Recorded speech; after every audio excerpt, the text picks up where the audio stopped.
편견은 그 한자가 가리키는 것처럼 치우치게 바라보는 것입니다. 치우친 생각을 가지고 누군가를 바라볼 때에는 우리는 그 사람 본래의 모습을 바라보지 못할 것입니다. 따라서 누군가를 대하거나 만날 때에는 겸손한 태도가 밑바탕이 되어야겠죠. 내가 소중한 것처럼 다른 이를 소중하게 대하는 태도가 기본입니다. 상대방에 대한 태도가 조심스럽거나 겸손하지 못할 때에는 그 사람과 관계를 바로 맺지 못할 것입니다. 오늘 성경에는 편견과 아집 때문에 예수님을 바로 보지 못했던 사람들이 등장하게 되는데요. 예수님은 그들의 아집과 그들의 불신앙에 대해서 놀라워하십니다. 오늘 함께 그 본문에 대해서 살펴보도록 하겠습니다. 하나 넘겨주시면 1절입니다. 예수께서 거기를 떠나사 고향에 가시니 제자들도 따라갔다. 6장으로 들어가면서 거기를 떠났다라고 기록을 하고 있습니다. 여기서의 이 거기는 어디일까요? 성경은 앞뒤 문맥을 잘 살펴볼 때에 우리에게 많은 이해를 가져다 주게 되는데요. 이 앞에를 보시면 바로 12년 동안 혈루증 걸린 여인을 고치신 곳 5장에서 나오죠. 회당장 야이로의 딸 소녀를 고치신 곳을 떠나셨다라는 것입니다. 마가복음은 장면 전환이 굉장히 빠른 복음서입니다. 예수님이 계속해서 이렇게 이동을 하세요. 5장 1절만 하더라도 거라사인의 이방 지역에서 예수님이 귀신 들린 사람을 고치셨다가 또 유대 지역으로 넘어가셔가지고 혈루증 걸린 여인과 회당장 야이로의 딸을 고치셨죠. 그리고 나서 오늘 6장 1절로 다시 이제 그곳을 떠나셔서 고향으로 가셨습니다. 예수님이 왜 이렇게 이동하면서 다니셨을까? 그냥 저 같았으면 그곳에서 그냥 인기에 취하거나 성공에 취해가지고 머무를 법도 한데 예수님은 계속해서 이동하십니다. 아마도 생각해보건대 예수님은 하나님의 구원과 회복이 필요한 곳을 찾아다니지 않으셨나 생각해봅니다. 한 곳에 머무르지 않으시고 도움이 필요한 곳을 찾아다니셨습니다. 생각해보면 예수님의 이런 찾아다니심이 큰 은혜입니다. 예수님께서는 오늘 우리에게도 찾아오셔서 우리 모두에게 하나님의 놀라운 사랑을 깨닫게 하시죠. 다가오시는 그 예수님의 사랑을 신뢰할 때 우리 마음에 잔잔한 평안함이 자리합니다. 다시 말씀으로 돌아가서 예수님은 고향 나사렛으로 가셨습니다. 제자들도 뒤따랐다고 합니다. 제자는 예수님 가신 곳을 언제나 따라다니는 사람입니다. 예수님께서 태어나신 곳은 베들레헴이었지만 고향은 나사렛이라고 합니다.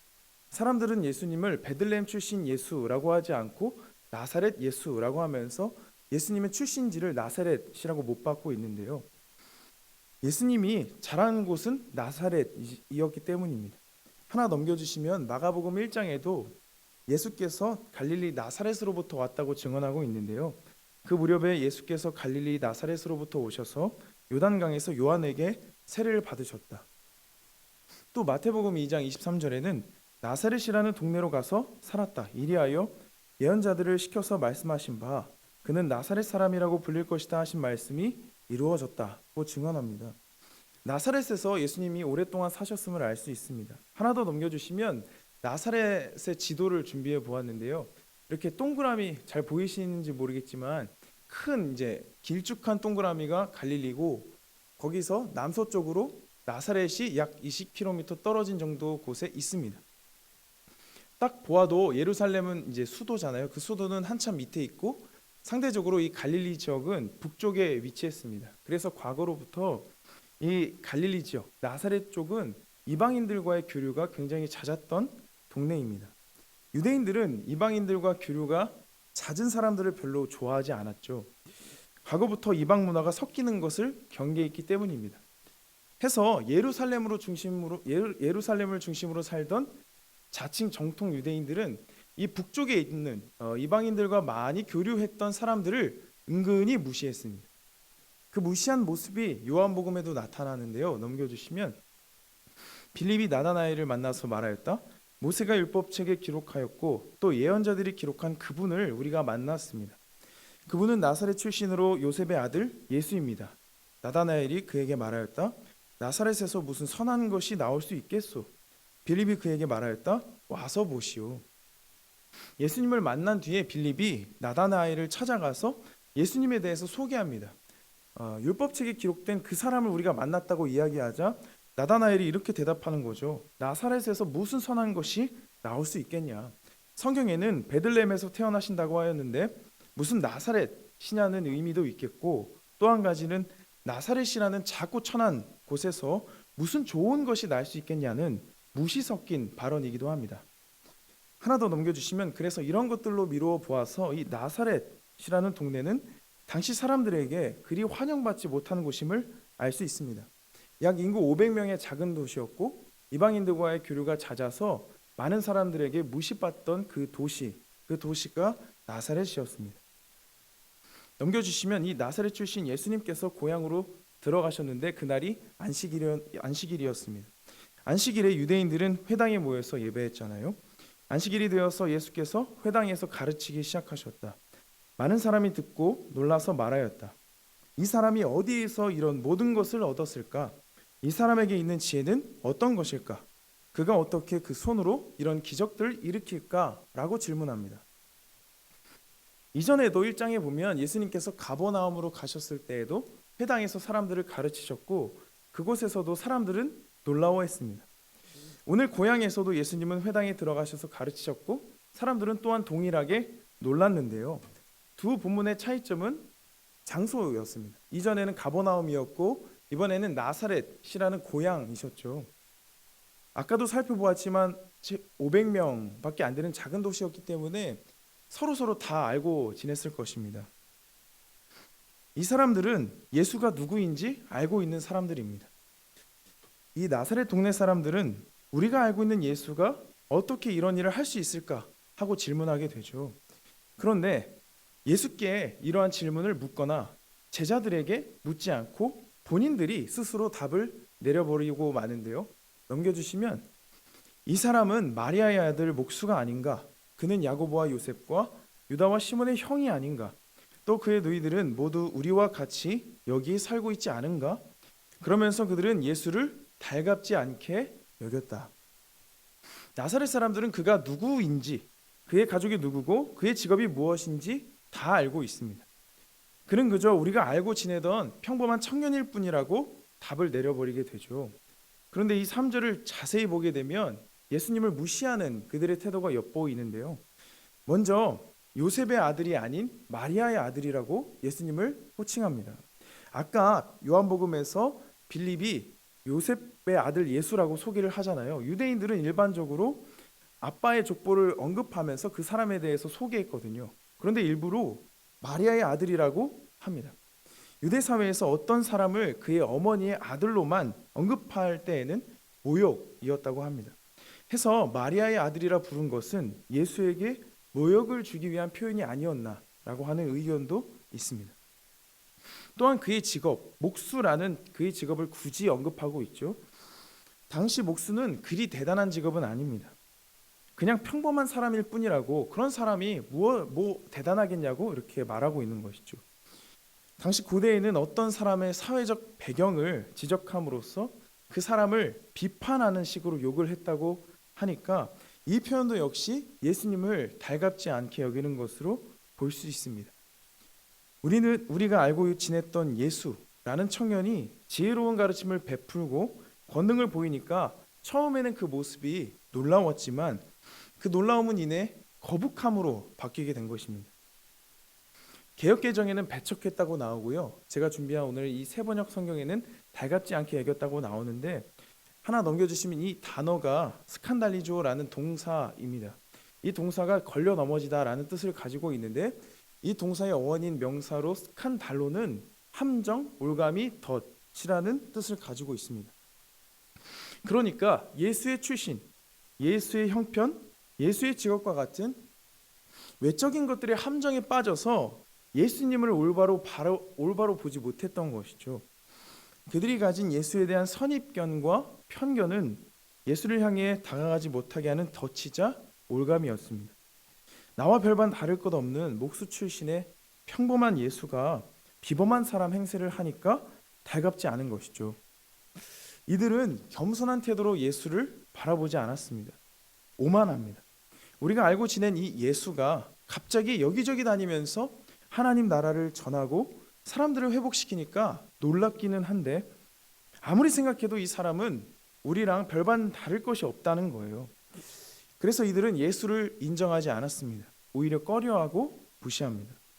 예수님을 향한 편견이라는 한계를 뚫지 못했습니다. 하나 더 넘겨주시면 이런 일은 이전에도 일어나게 됐었는데요. 마가복음 3장 21절 우리 같이 읽어보도록 할까요? 시작. 예수의 가족들이 예수가 미쳤다는 소문을 듣고서 그를 붙잡으러 나섰다. 예수님의 가족과 친척들도 예수님을 붙잡으러 나섰습니다.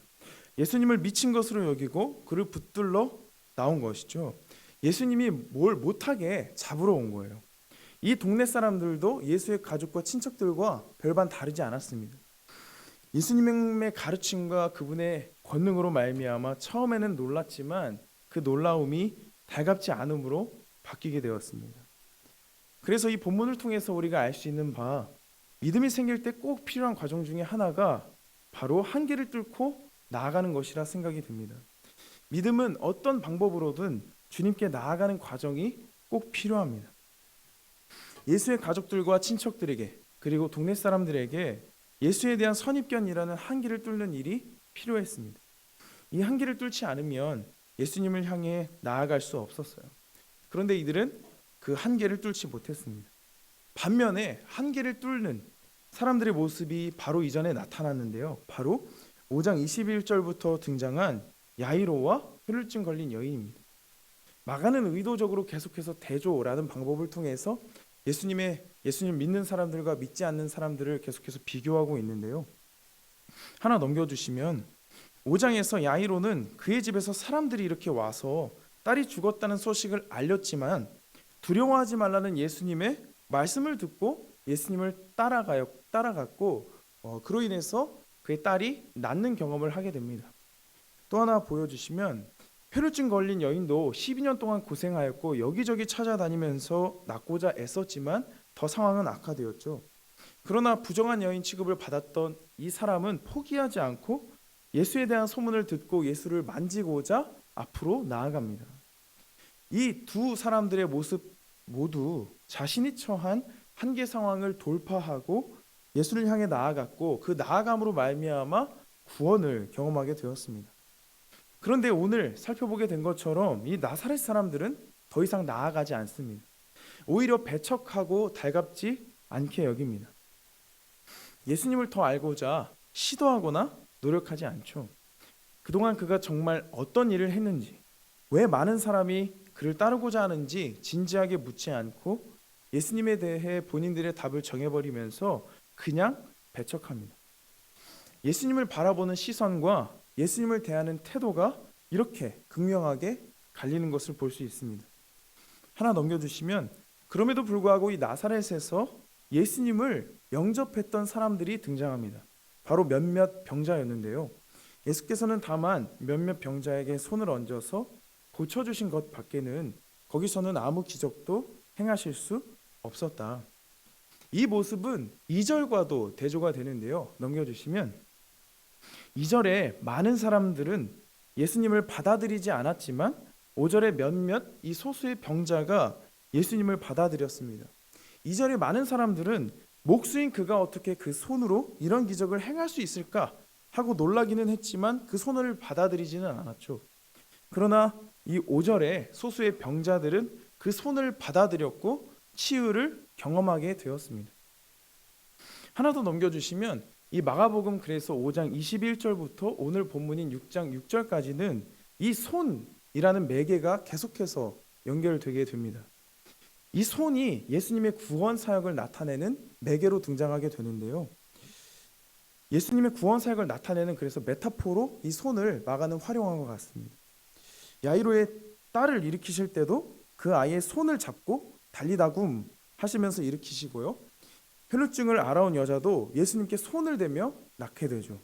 반면에 6장 2절에서 그 손으로 이루어지는 권능이 어찌 됨이냐라고 묻긴 했지만 그 손을 받아들이지 않는 동네 사람들이 나오고 5절에 그럼에도 불구하고 몇몇 소수의 병자는 그 손을 받아들였고 그 손으로 인해서 나음을 경험하게 되었습니다. 그러니까 정리해 보면 예수님께 손을 대는 사람, 예수님의 손을 받아들이는 사람이 구원을 경험하게 되었다는 것을 알 수 있습니다. 예수님은 하나님의 권능을 충분히 베푸실 수 있는 분이셨지만 그곳에서는 더 이상 아무 기적도 아무 권능도 행하실 수 없었습니다. 받아들이지 않았기 때문에 행하실 수 없었던 것이죠. 예수님의 행하심과 그 예수님의 회복과 구원 역사는 예수님의 손길을 받아들이는 자가 경험하게 됩니다. 자신의 상황을 겸손히 인정하고 예수님께 나아가는 사람, 예수님의 손길을 어린아이처럼 받아들이는 사람이 예수님의 구원을 경험하게 된다는 것을 오늘 본문을 통해서 알 수 있습니다. 하나 더 넘겨주시면 마지막 성경인데요. 그리고 그들이 믿지 않는 것에 놀라셨다. 그리고 예수께서는 마을들을 두루 돌아다니시며 가르치셨다. 예수님은 그들이 믿지 않는 것을 이상히 여기시고 놀라셨습니다.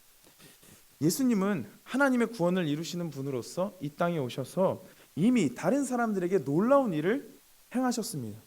분명히 이 나사렛 사람들도 예수님에 대한 소문을 들었을 것이고 이날 회당에서 예수님의 모습을 직접 보고 놀라움을 느꼈는데도 이 나사렛 동네 사람들이 믿지 않는 거죠. 그 모습을 보시면서 예수님은 오히려 이상히 여기시고 놀라셨습니다. 그들의 불신앙에 대해서 놀랍게 여기신 것이죠. 예수님의 사랑과 은혜, 나를 품어주시는 그분의 따뜻한 품을 기억한다면 불신앙하는 것이 더 어렵습니다. 여러분이 갖고 계신 생각이나 마음, 한계나 문제들을 가지고 예수님께 나아가시길 축복합니다.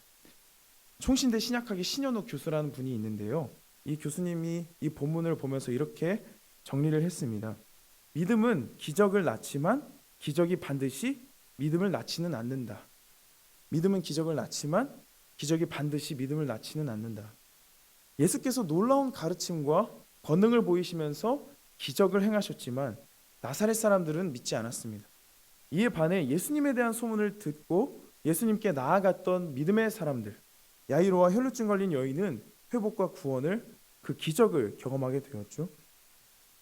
우리는 이 시간에 생각해 보아야 합니다. 내가 어떤 부류의 신앙인인지, 한계를 가지고 예수님께 나아가는 사람인지 아니면 한계를 뚫지 못하고 주저앉아 있는 사람인지.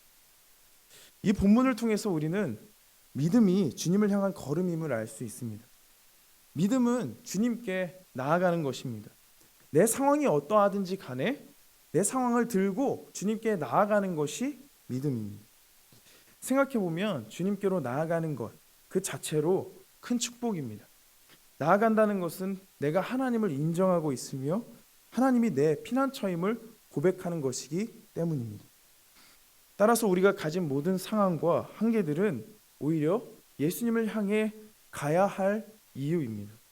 각자가 가지고 있는 상황들을 들고 주님께 나아가시기를 축복합니다. 우리는 홀로 살아갈 수 없습니다. 홀로 살 이유도 없죠. 날 구원하시는 분, 날 지켜주시는 그 하나님을 의지하는 것이 우리의 본래의 모습입니다. 이번 한 주도 예수님의 손을 꼭 붙잡고 사시길 축복합니다. 기도하겠습니다.